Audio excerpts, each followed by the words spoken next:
to Warhammer 40k lore in the Bible, where I pull from Warhammer 40k lore to help explain biblical lore. And today we're going to be going over the Drukhari, or also known as the Dark Eldar. But I do these every Monday, every Wednesday or Thursday, sometimes Friday, will be the short version of this. That's more of a narrative experience, while these videos are more of a lore study and Bible study in one. And then I also do the Warhammer 40k lore react videos with a biblical video to it. But anyways, now how these work is I get into the Warhammer 40k lore first, to kind of set the stage for the biblical side of things. You guys will be very surprised at what we're coming up with. As you know, we're talking about space elves here. We will be talking about elves in the Bible, but all different kinds of stuff. But anyways, I digress. The Drukhari, or Dark Eldar, are a dark kin to the Asuryani and other Eldari, an ancient and advanced race of elf-like humanoids. Their armies usually have an advantage or advantages of speed and technology, though they are often lacking in resilience and numbers. The Dark Eldar revel in piracy, enslavement, and having playthings, would you say, and are sadistic in the extreme. Dark Eldar raiding parties make use of advanced anti-gravity skimmers to launch high-speed raids on their enemy while still transporting a large number of their warriors. Due to their use of the galaxy-spanning interdimensional labyrinth known as the Webway, we're going to get into that too, anyways, and they are extremely mobile, striking from seemingly nowhere with little or no warning and vanishing with their captives before significant military reaction can be mobilized. By the way, guys, take the wikis and the lexicanums with a grain of salt. Just want to get that out there. Okay, the Dark Eldar are unique amongst the races in the sense that they do not occupy many planets, but rather one dark city called Komora. They are mainly pirates, though are sometimes used as mercenaries. Astrabil Vect is the supreme overlord of the dark city of Komora and of the Dark Eldar as a whole. The term Dark Eldar also comes from him, being one of the first one to openly refer himself with the Eladrith Yeneas in the 32nd millennium. Now we're getting to the origins. The origins of the Dark Eldar can be found in the fall of the Eldar, the great cataclysm that nearly destroyed the entire Eldar race. It was an event so terrible that not only did it kill trillions of Eldar, but it breached the gap between real space and the warp, and gave birth to Slanesh, a chaos god. To understand the reasons for the fall, it is necessary to know something of the Eldar mind and soul. The Eldar's mind is incredibly complex. Their senses are extremely sharp, able to perceive incredible levels of detail. Their emotions can be strong, that humans are merely pale shadows by comparison. They are extremely intelligent. Their thought processes are much faster than a human's. All of this means that an Eldar experiences the universe and all its sensations to a greatly heightened degree. Similarly, the Eldar's soul is much brighter in the warp than those of the lesser sentients. Eldar are able to affect the nether realm much more than most other races. They are all latent psychers and have the ability to become very powerful with training. It is the strength of their souls that was one of the causes of their downfall. That was one of the causes of their downfall. Before the fall, the Eldar had an immense galaxy-spanning empire, comprising of millions of worlds, larger and more powerful than even the Imperium of Man at the height of its power. The Eldar lived in relative peace. Barbarian races such as the Orcs were kept at easily manageable numbers and never had the strength to threaten the might of the Eldar Empire. The humans were not yet virulently xenophobic and did not have a large domain. And the Tyranid hive fleets were unknown. My goodness, I'll learn how to read one of these days. The Catan and Necrons, ancient foes of the Eldar, were long ago defeated and still remain dormant. Life on the Eldar worlds was idyllic, with fantastical sophisticated machines to take care of all labor and manufacturing required, leaving the Eldar free to indulge in other, more aesthetic pursuits. With a menial work taken care of for them, the Eldar became indolent and decadent. They began to explore more and more of arts of pleasure and delving even deeper into hedonism. This descent into a decadence spanning millennia. Tradition and order disintegrated. As they limited the pursuit of pleasure, sects called pleasure cults were formed, dedicating to achieving the highest levels of hedonistic sensation, and their ceremonies and practices became ever more wild, eventually devolving into violence and the sacrifice of their own kind. Excuse me. Some Eldar hated what their race had become, and left the homeworlds for the virgin maiden worlds, or left on the newly constructed craft worlds, leaving the pleasure cults to their madness. During this time, and the Eldar had also discovered the webway, and soon mastered it to further their galaxy-spanning civilization, building realms and outposts within the webway to act as portals for intergalactic travel. The city of Camorra was founded. Isolated within the webway, Camorra itself soon became a bastion for pleasure cults and increasingly depraved acts. Meanwhile, something terrible was stirring in the warp. The millennia of Eldar hedonism had made a massive impact in the psychic realm of chaos. Within the warp, the decadent Eldar civilization was giving shape to a power of chaos, which grew and grew over thousands of years, getting stronger and more defined until suddenly it sparked into an intelligence, a shadowingly huge and malign intelligence, with an immense and bottomless thirst for Eldar souls. This was the birth of Slaanesh. The process lasted for thousands of years, corresponding with mankind's age of strife, although when Slaanesh finally came to being, the results for the universe were apocalyptic and sudden. An almighty psychic shockwave scythed across the galaxy. The souls of almost every Eldar were stripped from them in an instant and devoured by the newborn chaos god. There were few survivors. Most were driven mad, their minds trapped in half the real world and half the swirling insanity of the warp. A great warp rift was created, encompassing the entire Eldar Empire and creating the Eye of Terror. The denizens of Camorra, however, were tucked away safely in the webway, protected from Slaanesh and its thirst. Though much of the webway was ruined, they had endured, and unlike their craftworld counterparts, remained unrepentant. Though they discovered Slaanesh was still slowly claiming their souls, the denizens of Camorra soon discovered that by absorbing the pain and torments of another's soul, they could rejuvenate themselves and cheat the ending.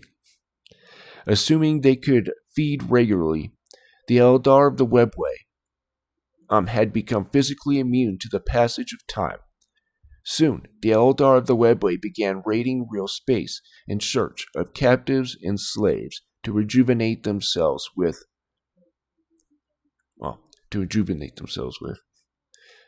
Okay. Moreover, despite the physical requirement for thirsting for souls, many Dark Eldar have discovered a thirst for absorbing the pain of others, a side effect of Slaanesh, picking at their souls.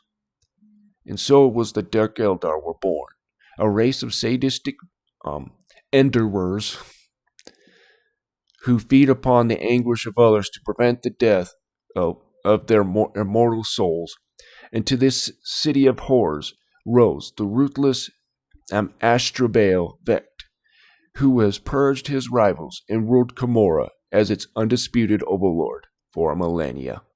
Alright, guys. we're going to move into the biblical side of things here. And we'll get into more of Cumorah. I do want to do a separate video on that, but we will bring it up in some interesting stuff. Or at least the Bible's version of it, of the Dark City. All right. Now, when I talk about the elves, I'll talk about this first, and then we'll get into where they come from and all that stuff, right? So Proverbs 30, in verse 12, we're going to start. So there is a generation that are pure in their own eyes, and yet is not washed from their filthiness. There is a generation, oh, how lofty are the eyes, and their eyelids are lifted up. So this is something different, right? There is a generation who has teeth are as swords, and the jaw teeth as knives, to devour the poor from off the earth and the needy from among men. So this would be like your elvish, vampirish type thing here, right? And we know vampires kind of have that elvish look a lot of times. Not all the time. There's some crazy ones out there, but I mean, very interesting, right? But let's get a little further into this. So they're taking the poor from off the earth and the needy from among men. So just like dark elves, right? And you hear this a lot with elven myth, right? They'll take kids and stuff like that, especially the dark ones. But anyways, there are 3 things that are never satisfied. Oh, I'm sorry. Verse 15. The horse leech had 2 daughters crying, give, give. So what does a horse leech do? Sucks the blood, right? So there are 3 things that are never satisfied. Yea, 4 things say not. It is enough. Very interesting there. Now, I want to read this because this was a very good observation by this guy here. This is from Angels and Elves, Russell Derrickson. Okay. So growing up as an American child of Irish descent, I was told and later enthusiastically read stories as a child. These stories had particular similarity to them that can be found in many stories for children around the world. That similarity was that the tales contained beings or creatures not found in the mundane world around us. In fact, they were so different than any other organisms that we knew of. They were termed otherworldly or supernatural. This did not quite make sense to me, that all these fairy tales were just that, a fantasy to tell children and nothing more. As I grew up, I began to see other children gravitate more and more to this approach, yet I never felt the same pull. These flights of fancy for those too young to know better felt too real. The descriptions just too rich and detailed. The more I questioned this, the more I felt like Lewis Carroll's Alice, running down the rabbit hole. So we go here.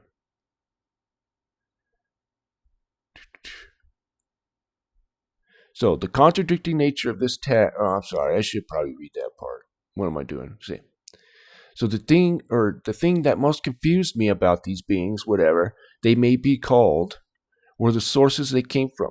They could be found in the Bible, and the Tao Te Ching, and well as the Grimm's fairy tales, and La Morte d'Arthur.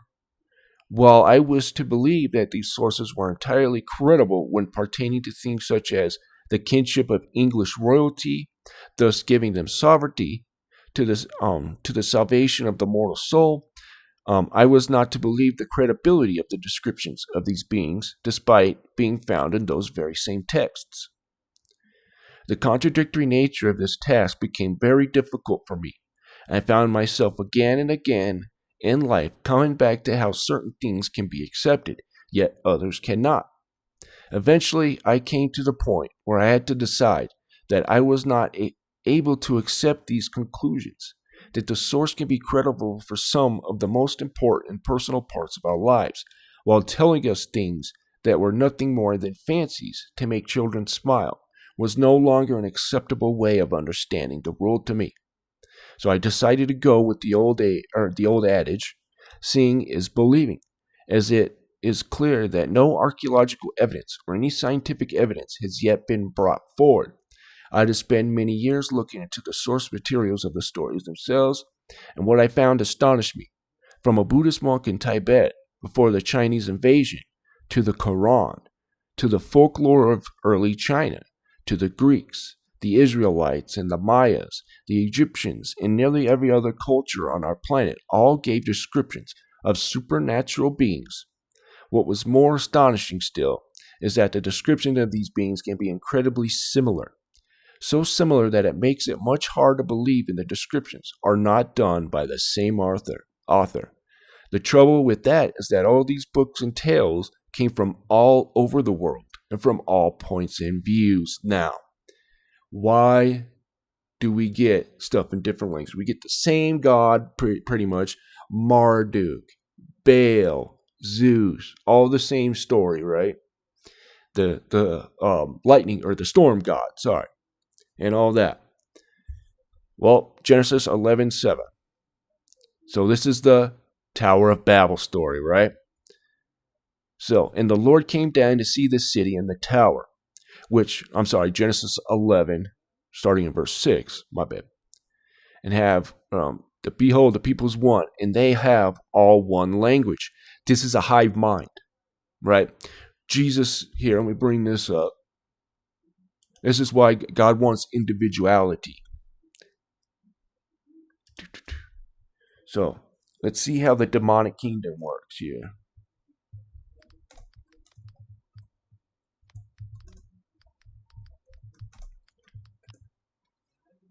This is why you get political systems like this, too. But anyways, Mark 5:9. And he asked him, what is thy name? And he answered, saying, my name is Legion, for we are many. That's a hive mind mentality. But anyways, and this they begin to do, and now nothing will be restrained from them, which they have imagined to do. So in I think it's Jasher, it talks about how one third of them were gonna storm the throne room of God. Two, they were going to take down everything and put in their gods, like idols of their gods, all in heaven. So they were going to do this against God, right? So if that can be believed, that's why God did this. But anyways, let us go down, and there confound their language, that they may not understand one another's speech. So that's why you get the same story, but different language. And of course, with their gods' tales, right? And him making himself look good and whatnot, right? With a little bit of lie. But it also has a lot of truth to it. But anyways, let's go to chapter 6. This is where it kind of begins, okay? You get all these weird creatures, minotaurs and stuff like that. We'll bring it all up. So Genesis 6. And it came to pass, when men began to multiply on the face of the earth, and daughters were born unto them, that the sons of God saw the daughters of men that they were fair. This is in every mythos. The gods came down, mated with women, created demigods, right? Okay. But the difference is the Bible's the only one really calling out, saying this ain't good, right? All the rest of them say it is good. This was a good thing, right? Okay, and the sons of God saw the daughters of men that they were fair, and they took them wives of all which they chose. Verse 4. And there were giants in the earth in those days, and also after that, when the sons of God came into the daughters of men, and they bare children to them. The same became mighty men which were of old, men of renown, like your superheroes and stuff like that, right? Okay. So that's where it kind of started. Now it gets even deeper. So this is the book of Jubilees. This is Jubilees 5. Okay. Starting in verse 2. Well, we'll read the first. So, and it came to pass when the children of man began to multiply in the face of the earth, and daughters were born unto them, that the angels of God, see, that's another thing. There's a lot of Christians out there that will say, well, those are the sons of Seth. Every other thing says the angels of God, that they were. Job calls them the sons of God as well, right? The sons of God came with Satan, it says. But anyways, I digress. were born unto them, and the angels of God saw them on a certain year of this Jubilee, that they were beautiful to look upon, and they took themselves wives of all which they chose, and they bare unto them sons, and they were giants. Now check this out. And lawlessness increased on the earth, and all flesh corrupted its way, alike men. So that's why you see a lot of these look like men, because men were changing themselves, right? Trying to become these demigods and whatnot. And flesh corrupted its way, alike men and cattle and the beasts and birds and everything that walks on the earth. All of them corrupted their ways and their orders, and they began to devour each other, and lawlessness increased on the earth, and every imagination of thoughts of all men was thus evil continually. So all flesh is corrupting itself. This is why you get your elves and stuff like that, the Fae. And I do believe a lot of the Fae are of this serpentine, reptile type of bloodline. So, let's get this. Now, Isaiah 62. So, for behold, the darkness shall cover the earth, and gross darkness the people.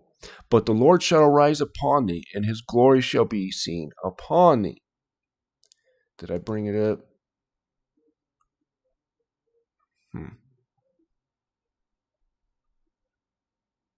So right here. Chapter 1, verse 2. Genesis chapter 1, verse 2. And the earth was without form and void, and darkness was upon the face of the deep.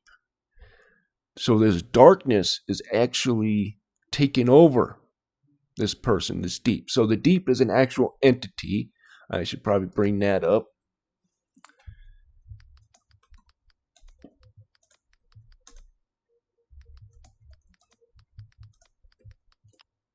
Okay. Ezekiel 31, verse 4. The waters made him great. The deep set him up on high with her rivers running about his plants. Sent out her little rivers into all the trees of the field. Now let's take that another step. So this is Hela, the Norse goddess. This is what I mean, that they're all telling the same story here, right?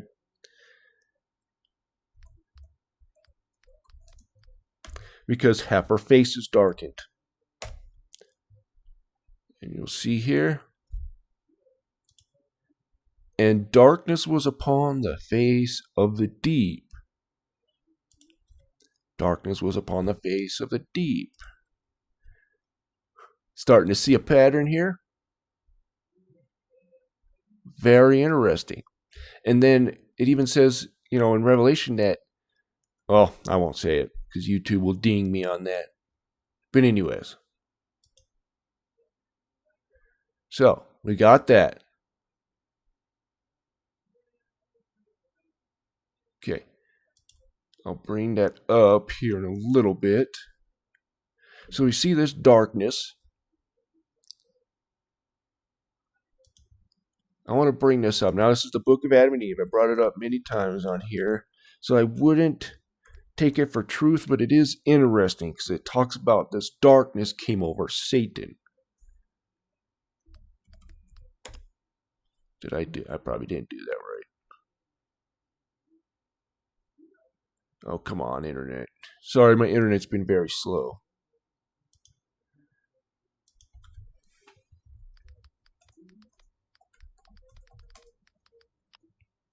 Okay, there we go. Oh, excuse me.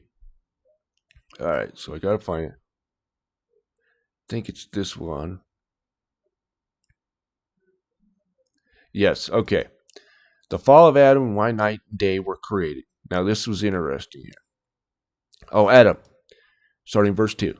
As long as the good angel was obedient to me, the bright light rested on him and his hosts. But when he transgressed my commandment, I deprived him of that bright nature, and he became dark. And when he was in the heavens, in the realms of light, he knew nothing of darkness. But he transgressed, and I made him fall from the heaven unto the earth. And it was this darkness that came over him. So this darkness is taken over him. Whatever this darkness is, And we know with doing the warp, when I talk about the warp and stuff, I talk about the land of darkness, it calls it. The shadow of death, right? Here.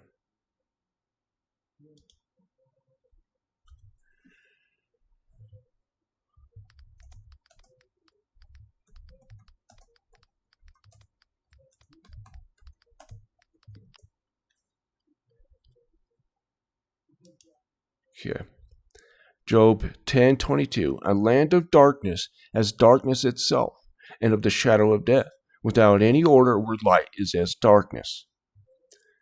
And so, it's taken over. Now, this isn't necessarily what I'm talking about, with the warp and all that, but we have this darkness that takes over. You have this good, like the left-handed path and the right-handed path, right?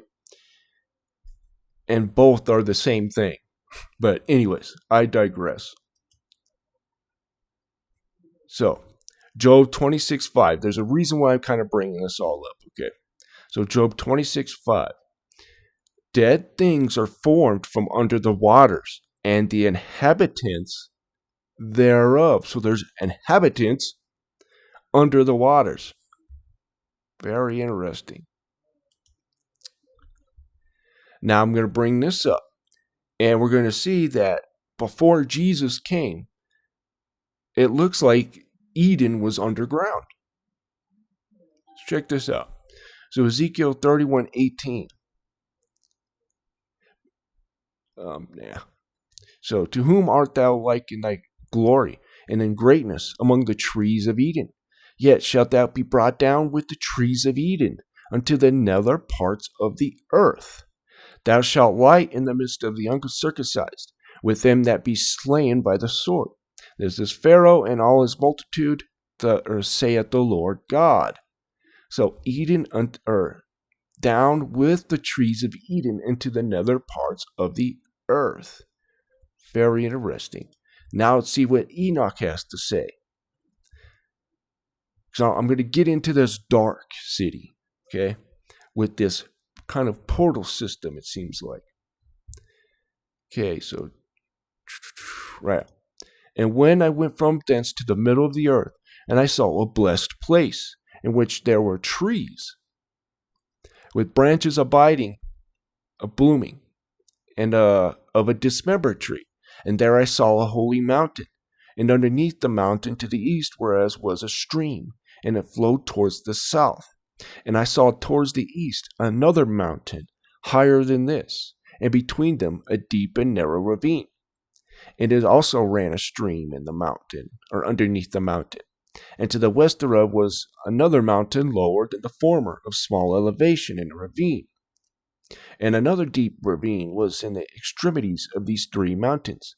And all the ravines were deep and narrow, to be formed of hard rock trees, and not planted upon them. And marveled at the rocks, and marveled at blah, blah, blah. So let's go one more here. Then said I, for what object is this blessed land, which entirely filled with trees, and its accursed valley? Then Uriel, one of the holy angels, was with me, and answered, said, the accursed valley is those for the accursed forever. So the bad ones, right? Here shall be the accursed, be gathered together, who utter their lips against the Lord unseemly words, and glory speak hard things. So there's this place where they dwell at, right? So here shall they be gathered, and here shall be their place of judgment. In the last days there shall be upon them the spectacle of righteous judgment, in the presence of righteous forever. There shall be merciful, bless the Lord of glory, the eternal King. Very, very interesting. Now let's get into this city. Ezekiel 26:20. When I shall bring thee down with them that descend into the pit, to the people of old time. So this is Atlantis. Anyways, I'll finish that. Low parts of the earth, and places desolate of old, within that go down to the pit, that thou not be inhabited, and I shall set glory in the land of the living. Let me go. Probably should have read this here. My bad. So before that, let's go right here. Verse 19. For thus saith the Lord God, when I shall make thee a desolate city like the cities that are not inhabited, when I shall bring up the deep upon thee, and great waters shall cover thee. And we see it gets taken to the low parts of the earth, places desolate of old, with the people of old time. So very interesting. There's people there. And it's being brought down. And you're going to see here that it was strong in the sea. So, verse 17, and they shall take up a lamentation for thee, and they shall say to thee, how art thou destroyed? Thou wast inhabited of seafaring men, the renowned city, which was strong in the sea, and she and her inhabitants, which caused their terror to be on who haunted. Now shall the isles tremble in the day of thy fall. Yea, the isles that are in the sea shall be troubled at thy departure. Let's go even a little bit further than that real quick. Verse 16, then all the princes of the sea shall come down from their thrones, and lay away their robes, and put up their bridal garments. They shall clothe themselves with trembling, and they shall sit upon the ground, and shall tremble at every moment, and astonished at thee. All right, so now we got that. That's talking about the city of Tyrus, which I believe is Atlantis. Yeah, bank accounts. Okay, so this is Ben Colson. Mysterious TikToks no one has answers for, part 279. So you can go check that out. Just Ben Colson. There's his channel there. Okay. This woman's gonna be talking about Atlantis, or at least the Atlanteans, and this hollow earth type thing. It's not really hollow. There are cities underneath the earth.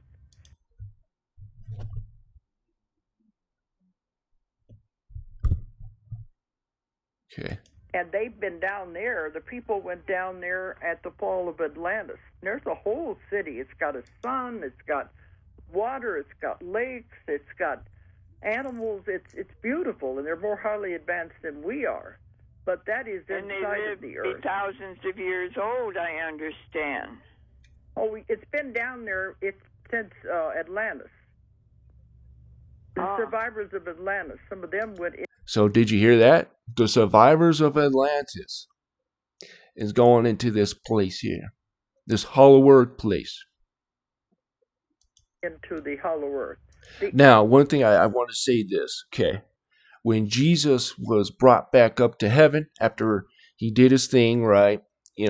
Died on the cross, went down to the earth, proclaimed his victory to the ones who tried to overtake him, right? By putting this seed, the seed of the serpent, and he took it up with him. That's why when Jesus says, today you will be with me in paradise. So Eden, right, the Garden of Eden was taken up. And you say, well, how can that be done? I mean, beam me up, Scotty. God can disintegrate it and bring it back up if he wanted to, right? In my opinion, if man can think it up, God already's got it. Right? But that's just my opinion, I guess. But anyways. Entrances are found underneath the pyramids of the world. They had the entrances to the hollow earth, and the pyramids were built on top of the entrances. This means the one in Egypt, the one in South America, anywhere there's a pyramid, there will be an entrance going down into the hollow earth. What I found weird though about the pyramids was, I don't know if you heard, but they found these huge structures underneath the pyramids, right? Why is it that NASA was so interested? Why is it? Okay. Very interesting. You can go watch that. Ben Colson. Okay. Now we're going to get into this portal. Labyrinth or whatever you want to call it. So, myths describe a Bermuda Triangle and similar anomalous zones, and I have checked this out, so the AI actually has got this right. I just figured I'd just use this. Okay. Similar anomalous zones as interdimensional portals. time warps or wormholes created by extraterrestrials, lost ancient technology, or geomagnetic vortexes that drag ships and planes into parallel universes. And now you see why I brought up this dark realm, right? This is kind of like Stranger Things, right? And actually, Stranger Things was, I think it was inspired by the Montauk Project, where they were doing this teleportation thing, but I think they found that realm, right? The upside down per se. We see the Bible's talking about it, this land of darkness, right? Without any order. I mean, this one, right? Job 10:22, and land of darkness is darkness itself, and of the shadow of death, without any order, and where the light is as darkness. Okay. But now, we got the Devil's Sea, Dragon's Triangle, located in the Pacific Ocean south of Tokyo. Japan folklore claims it is an active geographic twin to the Bermuda Triangle, where vessels vanish into alternate dimensions. The five vortices, and pseudoscientific theory by Ivan Sanderson mapping 12 supposed electromagnetic grid points across the globe, blah, blah, blah. Now, I want to get into this. Jonah 2:6. I went down to the bottoms of the mountains. The earth with her bars was about me forever. Yet hast thou brought up my life from the corruption. O Lord my God. So he brought him up from this corruption. But not only that, what are these bars? Okay. An ancient Mesopotamian myth, the underworld, Kur, or Ikala, ruled by Ishkragal, featured 7 bolted gates protected by heavy locks, bars, and the gatekeeper, Neti. These were portals, okay? Right. Ishkragal and the threads of the 7 gates. So you can see, it is telling you the truth here. So 7 is a powerful number. There were 7 divine powers. The 7 gates of Ikala. Erishkigal is joined by the underworld by 7 judges. Interesting. So, right. So the mechanics of the gates and bars. The gatekeeper, Neti, is the chief watchman of the outer gates of the great below. Reporting directly to Erishkigal, is this the deep, by the way, and handing the physical opening and the locking of the bolts. The 7 bolts and bars. Each of the 7 gates is secured with distinct socket bolts and bars to pass through. The rules of the netherworld dictate that the locks open only a crack conditionally. So these bars that Jonah's talking about here, he's talking about these gates into hell, or wherever this is, right? To the kingdom of darkness, we'll just say. Okay. What is this? Oh, no. Oh, yes, I did want to bring this up about the bars. You see this? Is this what it's talking about here? Because this stops people from coming in, basically. If there's an unauthorized Stargate jump or whatever, they put that thing there. So they basically, disintegrate or whatever. So is this what it's talking about here? I don't know. But anyways, guys, I'm going to wind it down here. And I do want to get into Gamora, just to have its own video on it, because it's just very interesting. But anyways, guys, I want to thank you for those who liked the video. If you disliked the video, thank you for at least giving me a chance. But anyways, you guys have a wonderful day.